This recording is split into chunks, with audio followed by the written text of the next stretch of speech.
বিদেশ থেকে আমার হাজব্যান্ড চলে এসেছে, মানে সিয়ামের বাবা চলে এসেছে। সে আর বিদেশে যাবে না, একেবারেই চলে এসেছে। আর এই খবরটা শুনে সিয়াম আমাকে বলতেছে, আম্মু, আব্বু তো তাহলে মালয়েশিয়া থেকে একেবারেই চলে আসছে। আমি তো এখন আর তোমাকে আদর করতে পারবো না। আমি তো আর এখন তোমাকে আগের মতো সুখও দিতে পারবো না। আব্বু এখন তার আমাকে দিবেও না। এদিকে আমার বন্ধু রবিন, সেও আম্মু তোমার জন্য অনেক খারাপ করে আছে। সে আমাকে বলতেছে, তোর আম্মুকে তো আমি আর পাবো না রে। এখন তো তোর আব্বু চলে এসেছে। বন্ধুরা, আমার হাজব্যান্ডকে আনতে আমি আমার ছেলে এবং আমার ছেলে বন্ধু রবিন, আমরা তিনজনে গিয়েছিলাম এয়ারপোর্টে। তো আমার হাজব্যান্ডকে দেখে আমার যতটা আসলে মনে খুশি লাগছে, তার চাইতে অনেক বেশি আসলে আমার দুঃখ হচ্ছে। কারণ আমার ছেলের জন্য, আমার ছেলের বন্ধুর জন্য আসলে এই যে 5 বছর আমার হাজব্যান্ড মালয়েশিয়াতে ছিল, আসলে এই 5টা বছর মূলত সে আসলে আমাকে একটা বারের জন্য দেখা দেয় নাই বা সাক্ষাৎ দেয় নাই বা কোনো কিছু। কিন্তু আমার ছেলের যে বন্ধু রবিন এবং আমার ছেলের সিয়াম, তারা আসলে দুজনেই আমাকে অনেক পরিমাণ আদর, ভালোবাসা, সোহাগ, মানে সব কিছু দিয়েছে। আসলে তাদের এই ঋণ আমি কখনো আসলে ভুলতে পারবো না, বা আমি কখনো চাইলেও তাদেরকে ভোলা সম্ভব না। তো বন্ধুরা, এই যে 5টা বছর আমার হাজব্যান্ড বিদেশে ছিল, আসলে একজন প্রবাসীর স্ত্রী, সে যখন দেশে থাকে আর তার স্বামী যখন বিদেশে থাকে, তার যে কতটা কষ্ট হয় এটা একমাত্র সেই বলতে পারবে। আমি আসলে যেই ছেলেকে দেখতাম বা যে পুরুষকে দেখতাম, তাকে আমার চোখে ভালো লেগে যেত। আমি আসলে কাউকে কোনো কিছু বলতে পারতাম না। কিন্তু বন্ধুরা, এই যে আজকে আমার হাজব্যান্ড কি নিয়ে চলে এসেছে এই বিদেশ থেকে, কিন্তু তাকে পেয়ে আসলে যতটা মানে আমার কাছে ভালো লাগছে, তার চাইতে বেশি আমার কাছে খারাপ লাগছে। আর তার একমাত্র কারণ হচ্ছে আমার ছেলের সঙ্গে অনেকটা ফ্রি হয়ে গিয়েছিলাম। আমার ছেলে আমাকে অনেক বেশি ভালোবাসা দিত বা অনেক বেশি আমাকে আদর করত। কিন্তু আজকের পর থেকে তো সে তার এই সুযোগটা পাবে না, কারণ এখন তো তার বাবা চলে এসেছে। তো বন্ধুরা, এই আজকে হচ্ছে পার্ট 3, ঠিক আছে? মা ছেলের পর্ব 3। আপনারা এর আগে এই পার্ট 1 এবং পার্ট 2 এইগুলো দেখে অনেকে আমাকে কমেন্ট করেছিলেন যে, আপু, আমরা মা ছেলের পার্ট 3 চাই। যে আসলে আপনার হাজব্যান্ড বিদেশ থেকে আসার পর কি হলো, বা আপনার ছেলেকে কি আর সুযোগ দেওয়া হয়েছে কিনা। এই পর্বটা সাজিয়েছে শুধুমাত্র আপনাদের জন্য, যারা কমেন্ট করেছিলেন, যারা আমাকে রিকোয়েস্ট করেছিলেন, শুধুমাত্র তাদের জন্য। তো বন্ধুরা দেখেন, আমি আমার হাজব্যান্ডকে খুবই হাসি মুখে, মানে এখন মুখে তো হাসি মুখে থাকতে হবে, তাই না? তাহলে উনি তো আবার মাইন্ড করে বসবেন। তো আমি আমার হাজব্যান্ডকে আসলে বিদেশ থেকে খুবই হাসি মুখে তাকে আমি গাড়িতে করে বাসায় নিয়ে আসছিলাম। তখন আমার পাশেই বসা ছিল আমার ছেলের বন্ধু রবিন। ও আসলে খুব মন খারাপ করে আছে যে আঙ্কেলের কেন এখনই আসতে হলো। আঙ্কেলের আসার কি আর সময় হলো না? আসলে এতদিন পর সে একটা জিনিস পেয়েছিল আমার মতো, কিন্তু তার কপাল খারাপ, সে আসলে খুব বেশি দিন আমাকে আসলে এনজয় করতে পারল না, বা সে আমাকে তার নিজের করে নিতে পারল না। তার আগে তার একটা সংবাদ শুনতে হলো, আর সেই দুঃসংবাদটা হচ্ছে আমার হাজব্যান্ড। তো যাই হোক, আমার হাজব্যান্ড এতদিন পর আসলে সে এই দেশে আসতেছে। হ্যাঁ, বলা চলে একটা আসলে কি বলবো, 5 বছর কিন্তু একটা বিশাল দিন। তো এটা কিন্তু আসলে চারটিখানিক কোনো দিন না কিন্তু।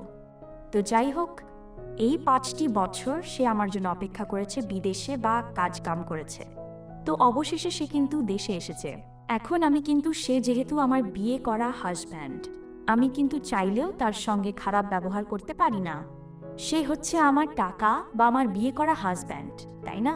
তার উপর আবার আমার একটা ছেলে আছে। তো যাই হোক, আমি আমার ছেলেকে সান্ত্বনা দিয়ে বললাম, দেখো সিয়াম, তুমি মন খারাপ করো না, আর তোমার বন্ধুকে বলো সেও যেন মন খারাপ না করে। আল্লাহর উপর ধৈর্য ধরো আর শুকরিয়া করো। দেখো, তোমার আঙ্কেল বাড়িতে আসছে, তো সমস্যা কি? সে তো বাজারে যাবে, দোকানে যাবে, বা বন্ধু বান্ধবের বাসায় যাবে। তখন কিন্তু অনেক সময় আছে, অনেক সুযোগ আছে, ঠিক আছে? আর আমি তোমাদেরকে একটা সুযোগ করে তোমাদেরকে দিব। আমি তোমাদেরকে প্রমিস করলাম। আমার এই কথাগুলো শুনে আমার ছেলে এবং তার বন্ধু, তারা কিন্তু দুজনে বেশ খুশি হয়ে পড়ল, যে তাই তো, মা যদি চেষ্টা করে, ইচ্ছে করে, তাহলে তো আমাদেরকে সুযোগটা করে দিতে পারবে। যাই হোক, তারপর তাদের মুখটা একটু হাসি মুখা হলো। তারপর বন্ধুরা, আমরা সবাই গাড়িতে করে চলে আসলাম বাসায়। বাসায় আসার পরেই আমার হাজব্যান্ড আমাকে জড়িয়ে ধরল এবং আমাকে বলল, আমার লক্ষ্মী সোনা, জান পাখি, তোমার জন্য কত কত গিফট নিয়ে এসেছি, তুমি দেখলে অবাক হয়ে যাবে। আসলে বন্ধুরা, মানে বিদেশ থেকে সে আমার জন্য এত এত গিফট নিয়ে এসেছে না, যা আসলে তোমাদেরকে বলে বোঝাতে পারবো না। আমার জন্য শাড়ি থেকে শুরু করে ব্রা, পেন্টি, বিদেশি বডি স্প্রে, পারফিউম, লিপস্টিক থেকে শুরু করে এত কিছু নিয়ে এসেছে যা একটা নারী এই জিনিসগুলো পেলে কিন্তু তারা খুব সহজেই খুশি হয়ে যাবে। যাই হোক, আমার হাজব্যান্ড এর মন মানসিকতা তো অনেক ভালো। এটা তো তোমাদেরকে আগেই বলেছিলাম। তো অনেক দিন পর যেহেতু সে দেশে ফিরে এসেছে, আজকে রাতে তো একটা কিছু হবে, কারণ সে এতদিন আমাকে এই বিদেশ থেকে ইমোতে ভিডিও কলে মাঝে মধ্যে সে দেখত। দেখে দেখে সে ওয়াশরুমে যেত, গিটার বাজাতো, কিন্তু আজকে আমাকে সে সরাসরি, ও বাবা, আজকে আমার খবর আছে, এটা আমি জানি। তার উপর বন্ধুরা, সে বিদেশ থেকে ওই যে মালয়েশিয়া থেকে কি এক জেল পাওয়া যায় বুঝছেন, এইটা দিয়ে নাকি অনেকক্ষণ বেশি থাকা যায়, এটা নিয়ে এসেছে।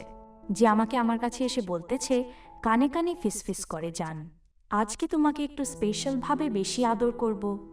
আমি বললাম মানে? সে আমাকে বলতেছে, মানে টানে কোনো কিছু না, আমি একটা স্পেশাল জিনিস নিয়ে এসেছি, আর এটা আমার এক ফ্রেন্ড আমাকে দিয়েছে, মালয়েশিয়ান। আমি বললাম, কি জিনিস? সে আমাকে বলল, আরে একটা লিকুইড, একটা জেল নিয়ে এসেছি, এটা দিলে নাকি পাক্কা সারা রাত। আমি বলি, ও মা, কি বলো? না না, আমি পারবো না, এতদিন পর তুমি এসেছো, আর এখন যদি আমি তোমাকে সারাটা রাত দেয়, আমি বাবা বাঁচবো না, আমি তো মরে যাব। এই তুমি কি নিয়ত করে এসেছো বিদেশ থেকে যে আমাকে তুমি মেরে ফেলবে? আর দেখো বাবা, আমি এত সকাল সকাল মরতে চাই না। সে আমাকে বলল, আরে এটা দিলে কেউ মরে না বুঝছো, শোনো, এটা তোমার জন্যই ভালো হবে, তুমি বেশি আরাম পাবে, মজা পাবে বেশি। আমি তাকে বললাম, আমার এত আরামের আর এত মজার দরকার নেই। ও বাবা! তখন সে আমাকে বলল, আচ্ছা ঠিক আছে, সেটা রাতেই দেখা যাবে। তারপরে এই কথা বলে আমরা রাতে ডিনার করলাম। তখন আমার ছেলের বন্ধু সে আমাকে বলল, আন্টি তাহলে আমি চলে যাই। তখন আমি তাকে বললাম, ঠিক আছে তুমি যাও, আর শোনো, তোমার আঙ্কেল যখনই কোথাও বেড়াতে যাবে আমি তোমাকে কল করব, তুমি সময় হলে চলে এসো। এই কথা শুনে রবিন মোটামুটি বেশ খুশি হয়েছে। ছেলেটা আমার সঙ্গে প্রায় 1 সপ্তাহ ছিল। উফ, পারফরমেন্স অত্যন্ত ভাল, আমাকে খুবই মজা দিয়েছিল, খুবই আরাম দিয়েছিল, এটা অস্বীকার করার কোনো কিছু নেই। তারপর আমার ছেলেকেও বললাম যে যাও তোমার বন্ধুকে এগিয়ে দিয়ে আসো, এসে আমি ভাত বেড়ে দিচ্ছি, ভাত খাবে। তখন সে তার বন্ধুকে এগিয়ে দিয়ে আসার পরে আমরা ডিনার করে নিলাম। তখন রাতে খাবার পর আমার হাজব্যান্ড সে দেখলাম রুমে এসে একটু ফ্রেশ টেস্ট হয়ে শরীরে পারফিউম দিচ্ছে, বডি স্প্রে। শরীরে সে বডি স্প্রে দেওয়ার পর আমি দেখলাম যে একটু ব্যায়াম করছে সে, মানে অনেকদিন পরে এসেছে তো। তারপর সে আমাকে বলল আমি যেন রেডি হই। বাবা! তার মানে আমি তার কথাবার্তা শুনেই আমি তখনই বুঝতে পারলাম যে সে এই 5টা বছর নিজের সঙ্গে যুদ্ধ করেছে, নিজেকে একটু একটু করে তিলতিল করে আমার জন্য তৈরি করে এসেছে, যে বাড়িতে এসেই আমার খবর আছে। বাপরে বাপ! এসেই দেখেন রাত 10টাও বাজে নাই, সে মেশিন চালানোর জন্য রেডি হয়ে আছে। আমাকে বলতেছে, তুমি রেডি হও। তাহলে চিন্তা করেন, তার এই নিয়ত করেই সে এসেছে। তো যাই হোক, সে যেহেতু আমার হাজব্যান্ড নিয়ত করে এসেছে, এখন আমি তো চাইলেও আর তাকে কোনো কিছু বলতে পারবো না, তাই না? তখন আমি তাকে বললাম, আচ্ছা ঠিক আছে, তুমি একটু ধৈর্য ধরো, আর আমি এই রেডি হচ্ছি, আমি ব্যবস্থা করতেছি। তারপর বন্ধুরা, আমি একটু রেডি হয়ে সে বিদেশ থেকে আমার জন্য একটা নাইটি ড্রেস নিয়ে এসেছে। তারপর আমি তার ওই দেওয়া নাইটি ড্রেসটা আমি পরলাম। পরে আমি বেডরুমের দিকে আসলাম। আসার পরে সে আমাকে বলল, ওয়াও, এই নাইটি ড্রেসটাতে তোমাকে একেবারেই বিদেশিদের মতো লাগছে। আমার বউটা বিদেশিদের চাইতে কোনো অংশে কম না, অনেক সুন্দর। এই কথা বলেই এসে আমাকে জড়িয়ে ধরল। আমি তাকে বললাম, আরে থামো না, সারা রাত পড়ে আছে, একটু গল্পগুজব করো, এতদিন পর বিদেশ থেকে এসেছো। সে আমাকে বলে, গল্প গুজব করার জন্য সারাদিন পরে আছে, সারা বছর পরে আছে, আর এই জিনিসটাকে আমি আর সামলাতে পারবো না।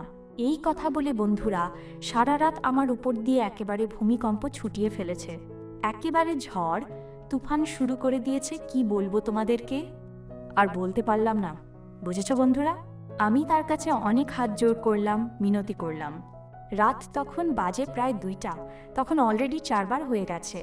আমি তার কাছে হাত দূর করে বললাম, দেখো বাইরে কিন্তু প্রচুর বৃষ্টি হচ্ছে, আর শরীরটা কেমন ঠান্ডা ঠান্ডা লাগছে, প্লিজ, চোখে আমার প্রচুর পরিমাণে ঘুম পাচ্ছে, আমি আর পারবো না, আজকের মতো তুমি থামো। আর আমি তো আর চলে যাচ্ছি না, তুমিও তো এখন আর বিদেশ যাবে না, একেবারেই এসেছো। অন্তত কালকের জন্য কিছু রাখো। দেখো, আমি তো শরীরে একেবারে নড়াতেই পারছি না। আমার প্রচুর পরিমাণে সারা শরীরেই ব্যথা করছে, আর বিশেষ করে আমার সারা শরীরে বন্ধুরা ব্লাড বের হচ্ছে। কিন্তু সে আসলে আমার কথা কোনোভাবে শুনবে না। ঠিক আছে, তা যেটা দরকার সে সেটা করবেই, এটা হচ্ছে তার কথা। এখন আমি তাকে কোনোভাবেই আটকাতে পারছি না। শেষ মুহূর্তে আমি তাকে বললাম, আচ্ছা ঠিক আছে। তো বন্ধুরা, সেদিন আমি একেবারেই অসুস্থ হয়ে পড়েছিলাম, মানে একেবারেই অসুস্থ। এদিন সারা রাত সে ঘোড়ার মতো আমার উপর দিয়ে, আসলে কি বলবো, সারা রাত এরকম কাজ করছি। ওই যে বিদেশ থেকে কি জেল ফেল নিয়ে এসেছে, এটা দিয়ে সারা রাত। আর এই দিনটা ছিল খুবই বৃষ্টির রাত। এই যে আমি এখন ভিডিও বানাচ্ছি তোমাদের জন্য, টিনের ঘরে এখনও কিন্তু বৃষ্টি হচ্ছে, একটানা বৃষ্টি। তো যাই হোক, বৃষ্টির মাঝে আসলে রোম্যান্স বা ভালোবাসা যাই বলেন না কেন, এটা কিন্তু অনেক মজার একটা ব্যাপার। আপনি বৃষ্টির সময় আপনার ওয়াইফ যদি থেকে থাকে, বা আপনার যদি কোনো গার্লফ্রেন্ড বা ভালোবাসার মানুষ থেকে থাকে, তাদের সঙ্গে বৃষ্টির সময় একটু রোম্যান্স করবেন বা একটু ভালোবাসা করে দেখবেন। আসলে আপনি অন্য সময় যেভাবে ভালোবাসেন, বৃষ্টির সময় কিন্তু আপনার ওয়েদারটা কিন্তু আরও চেঞ্জ হয়ে যাবে। তখন আপনার ভিতরে অন্যরকম একটা প্রশান্তি কিন্তু কাজ করবে। ঠিক আছে, একটা ভাল্লাগা কাজ করবে। আসলে বৃষ্টির সময় বিশেষ করে মেয়েদের চাইতে ছেলেরা একটু বেশি রোমান্টিক হয়ে ওঠে। তারা আসলে নিজেকে ওই সময়টাতে একেবারেই কন্ট্রোল করতে পারে না, বা একেবারে কন্ট্রোলে রাখতে পারে না। এই ছেলেরা মেয়েদের চাইতে অনেক বেশি আসলে উত্তেজিত হয়ে পড়ে। আমার হাজব্যান্ড, সে আসলে আগে যখন দেশে ছিল, আগে থেকে একটু মহিষের মতো ছিল ব্যাটা। আর এখন বিদেশ থেকে আসার পর বিদেশে তো ভালো ভালো খাবার খায়, অরিজিনাল ফল, সেখানে তরফর মালিন দেওয়া থাকে না। তারপরে মাংস টাংস সব কিছু খেয়ে, বুঝছেন, একেবারে কি বলবো, গরুর মতো ঘোড়ার মতো শক্তি হয়ে এসেছে। আর ওই দিন রাতে আমার খুব কষ্ট হয়েছে। আমি তার কাছে ভোরবেলা শেষ মুহূর্তে কান্নাকাটি করে আমি তার কাছে হাত দূর করে মাপ চেয়েছি যে আজকের মতো আমাকে তুমি ছেড়ে দাও, আমি আর পারছি না। দেখো, আমি তো তোমার বউ, তাই না? তুমি তো আমাকে আজকের টাকা দিয়ে ভাড়া করে আনো নাই যে আজকে রাতে আমি আছি। আমি তোমার বউ, আমি তোমার কাছে সব সময় আছি। প্লিজ, আমি আর পারছি না, আমাকে এখন একটু থামাও। আমার ব্যথা হচ্ছে, খুব ব্যথা পাচ্ছি। বন্ধুরা, তোমাদের কে বলবো, সে যে ঘোড়ার মতো ছুটছে তো ছুটছেই, আমার কষ্টের দিকে তাকানোর নামটুকু নেই। ঠিক আছে, কি বলবো, সে একেবারে পাগলা ঘোড়া, তাকে আর কে থামায়? ওরে বাপরে বাপ, ওই দিন রাতে। যাই হোক, 7 রাত আমার উপর দিয়ে আসলে ঝড় গেছে, বাইরেও ঝড় ছিল, আমার উপর দিয়ে ঝড় গেছে। আমি আসলে ওই দিন রাতের কথা মনে করলে এখনো দুঃস্বপ্ন দেখি যে এটা কি ছিল, এটা কি সত্যি দুঃস্বপ্ন ছিল নাকি বাস্তব। আসলে বন্ধুরা, কি বলবো, এরকম একটা ঘটনার জন্য আমি আসলে নিজেকে কোনো প্রস্তুত মনে করছিলাম না। আমার হাজব্যান্ড বিদেশ থেকে আসবে এটা আমি জানি, কিন্তু বিদেশ থেকে যে এতটা শক্তিশালী হয়ে আসবে এটা বন্ধুরা আমি ভাবি নাই। তারপর আসলে আমি যতটুকু জানি, কারণ বিদেশে যারা থাকে তাদের কিন্তু এই দুর্বলতা বা শক্তির হরমোন কিন্তু কমে যায়, কারণ তারা বিদেশে একটা মানুষ, বিবাহিত পুরুষ কিন্তু থাকতে পারে না। বাথরুমে গিয়ে তারা কিন্তু গিটার বাজায়। হ্যাঁ, এটা কিন্তু বাস্তব। তো তাদের ওই গিটার বাজাতে বাজাতে রগগুলো ঢিলে ঢালা হয়ে যায়, একটা সময় কিন্তু তাদের ওটা আর হয় না। কিন্তু আমার হাজব্যান্ডের এটা আমি দেখলাম ওই দিন রাতে, ঘোড়া রকেট যাকে বলা চলে। তো জানি না আসলে সেই শক্তি কোথা থেকে পাইছে, তবে আমার কাছে যেটুকু মনে হচ্ছে, ওই দেশে বিদেশি যে মালয়েশিয়ান যে জেলটা এনেছে, আমার মনে হচ্ছে যে এই পুরো শক্তিটা হচ্ছে এই জেলের কামান। কারণ জেল ছাড়া এটা আসলে কখনোই সম্ভব না। কারণ সে আমাকে ভিডিও কলের আগে যখন আমাকে কথা বলেছিল, আমাকে যখন দেখিয়েছিল, অতটা কিন্তু স্ট্রং ছিল না। যাই হোক, পরের দিন সকালবেলা আমি আসলে অনেক অসুস্থ। আমার পুরো শরীর একেবারে ব্যথায় টালমাটাল হয়ে গেছে। আমি বিছানা থেকে উঠতেই পারতাম না। বাইরে কিন্তু টিপটিপ বৃষ্টি পড়তেছিল। তখন আমার হাজব্যান্ড ঘুম থেকে উঠে একটু ফ্রেশ হয়ে আমাকে বলতেছে যে, পারুল ওঠো, রান্না বান্না করো, কিছু খাওয়া দাওয়া করি। আমি তাকে বললাম, সারা রাত তো অনেক খেয়েছো আমাকে, এখন আবার তোমাকে নাস্তা খাওয়া লাগে নাকি? সারা তো তোমার কাছে অনেক হাত জোর করেছিলাম, কান্নাকাটিও করলাম, তুমি তো আমাকে একটা বারের জন্য ছাড়লে না। পশুর মতো সারাটা রাত আমার সঙ্গে তুমি ব্যবহার করেছো। এখন আমি শরীর নিয়ে আমি কিভাবে উঠবো বলো? আমার সারা শরীরের দিয়ে ব্লাড বের হচ্ছে। ঠিক আছে, এটা আমার হাজব্যান্ড দেখতাছে। আমাকে বলল, আচ্ছা তুমি উঠো, নাস্তা টাস্তা বানাও, ফ্রেশ হয়ে আমি তোমার জন্য ওষুধ নিয়ে আসছি। আমি তাকে বললাম, বাহ, কি সোজা কথা বলে দিলে, ওষুধ নিয়ে আসতেছি নাস্তা বানাতে। আরে আমি তো বিছানা থেকে উঠতে পারছি না। সে আমাকে বলে, আরে পারবে, ওঠো, আসলে পুরুষ মানুষ তো পুরুষই মানুষই, তাদের কাজ হয়ে গেলে আসলে মেয়েদেরকে নিয়ে এতটা ভাবে না যে ওই মানুষটা আসলে কতটা কষ্ট পেয়েছে, বা সে আসলে শারীরিক দিক থেকে ঠিক আছে কিনা, বা তার কোনো সমস্যা হচ্ছে কিনা। তারা আসলে এই বিষয়টা দেখবেন কখনো কিন্তু গভীর সহকারে তারা জানতে চাইবে না, কারণ এই যে তাদের কাজ হয়ে গেছে, আর যতক্ষণ না তাদের কাজ হবে না ততক্ষণ তারা আপনাকে জান প্রাণ সোনা কলিজা বলে ম্যানেজ করবে, কিন্তু যখনই তাদেরকে কাজ হয়ে যাবে সব শেষ। যাই হোক, আমি তো আসলে কারো কাছে কোনো কিছু বলতেও পারছি না, বিচারও দিতে পারতেছি না, কারণ উনি হচ্ছে আমার হাজব্যান্ড, ঠিক আছে। আর লজ্জার কথা আমি কার কাছেই বা বলবো। তো শেষ পর্যন্ত আমি আসলে অনেক চেষ্টা করে আমি বিছানা থেকে উঠলাম। ওঠার পরে আমি ওয়াশরুমে গেলাম, একটু ফ্রেশ হলাম, মুখ ধুলাম, ব্রাশ করলাম, তারপর আমি রান্নাঘরের দিকে গেলাম।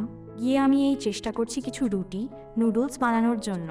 তারপর ঘুম থেকে আমার ছেলে উঠে আমার দিকে হাঁ করে তাকিয়ে আছে। ছেলের এমন তাকিয়ে থাকা দেখে আমি ছেলেকে বললাম, কিরে শ্যাম, কি হয়েছে বাবা, কিছু খাবে? সে আমাকে বলল, মা কি আর খাবো, সারা রাত বাবা তোমাকে যেভাবে খেয়েছে। আমি তার এই কথাটা শুনে একটু অবাকই হলাম। আমি তাকে বললাম, এই কি বলতেছ? আচ্ছা, আমি কি তোমার জন্য নাস্তা বানাবো, নুডলস দিব, নাকি রুটি দেব? তখন আমার ছেলে আমাকে বলতেছে, মা তোমার অনেক কষ্ট হচ্ছে, তোমার রান্না করার দরকার নেই, আমি বাহির থেকে আমি পরোটা নিয়ে আসতেছি, ঠিক আছে, তোমার কষ্ট করে রান্না বান্না করা লাগবে না। তো যাই হোক, এই কথাটা শুনে আসলে আমি একটু আবার কি হয়ে পড়েছিলাম যে আসলে এগুলো কি বলতেছে। আমার ছেলে আবার দেখলাম যে মুচকি মুচকি একটু হাসতেছে। তখন আমি তাকে বললাম, কিরে, তোর হাসার লক্ষণটা তো ভালো না, কি হয়েছে বলো তো?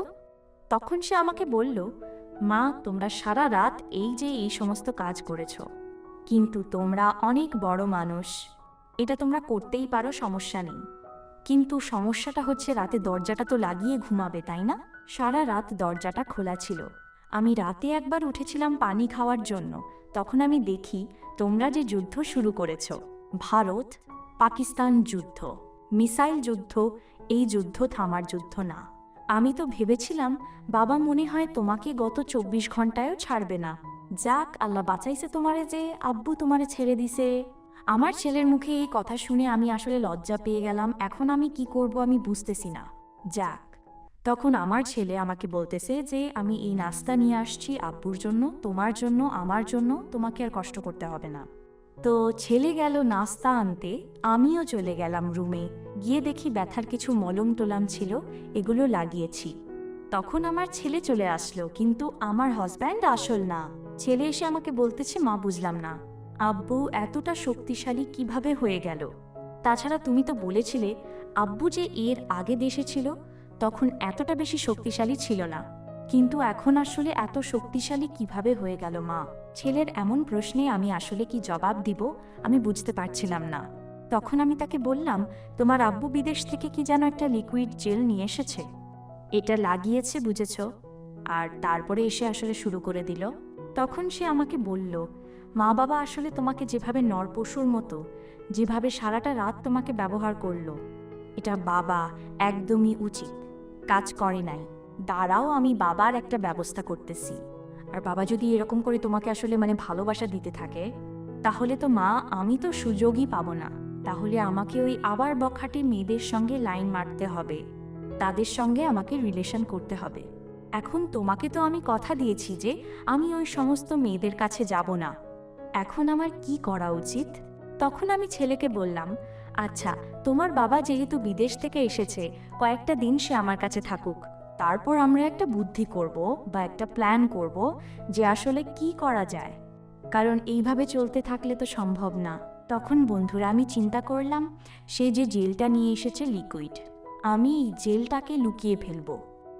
আমি যদি এই জেলটা লুকিয়ে ফেলি তাহলে তো আর সে তার ওই মিসাইলের শক্তিটা আর দেখাতে পারবে না। তাহলে যুদ্ধের ময়দানে যেতে এসে একটু ভয় পাবে। বন্ধুরা, আমি আমার ছেলের কাছে ওই জেলটা দিয়ে দিয়েছি, ঠিক আছে? তারপর আমার ছেলে ওই জেলটাকে এমন একটি জায়গায় লুকিয়ে রেখেছে। তারপর আমার হাজব্যান্ড দেখি 12টার দিকে বাসায় আসলো। তখন আমি ভাত রান্না করে তাকে ভাত দিলাম। আমরা সবাই ভাত খেলাম দুপুরে একসঙ্গে। খাওয়ার পরে রাতে আমার হাজব্যান্ড ওই জেলটা খুঁজছিল, ওই জেলটা খুঁজে পাচ্ছিল না। তখন আমাকে বলছিল, জেলটা কোথায়? আমি তাকে বললাম, তুমি কালকে ব্যবহার করে কোথায় রেখেছিলে? আমি তো জানি না, কই রেখেছিলে? আমাকে তো তুমি একেবারে জন্য বলো নাই। তখন বন্ধুরা, আসলে আমি তো জানি যে এটা কার কাছে আছে। তখন আমার হাজব্যান্ড ওটা খুঁজে পাচ্ছিল না। যাই হোক, জেল না পেয়ে এক প্রকার সে জেল ছাড়াই আসলে আজকে শুরু করে দিয়েছে। তবে আজকে একটু কম ছিল তো তুলনামূলকভাবে। এটা আসলে আমার কাছে খুবই ভাল লাগছে যে আসলে আমি বুঝতে পারলাম যে আসলে সে কিন্তু মালয়েশিয়া থেকে যে জেলটা নিয়ে আসছে এটা দিয়ে সে একটু প্রচুর শক্তিশালী হয়ে উঠছে। আর এটা তারা এক মালয়েশিয়ান বন্ধু দিয়েছে। যেহেতু তার মালয়েশিয়ান বন্ধু দিয়েছে, তারা এই জিনিসটা ব্যবহার করে। আর ওই বিদেশের আপনারা যে ভিডিওগুলো দেখেন না মোবাইলে, ওই যে ওয়েবসাইটে গিয়ে ওই সমস্ত ভিডিও, তো তারা কিন্তু এই সমস্ত কাজ করেই করে, জেল টেল দিয়ে বিভিন্নভাবে, তাছাড়া সম্ভব না তো। তারপর যাই হোক, পরের দিন সকালবেলা আমার ছেলে আসলো, এসে আমাকে বলতেছে কি, আম্মু কেমন লাগতেছে আজকে? বাবাকে তো একটা শিক্ষা দিয়ে দিলাম। আমার ছেলে অনেক খুশি, আর আমার ছেলের সঙ্গে তো আমি অনেক খুশি।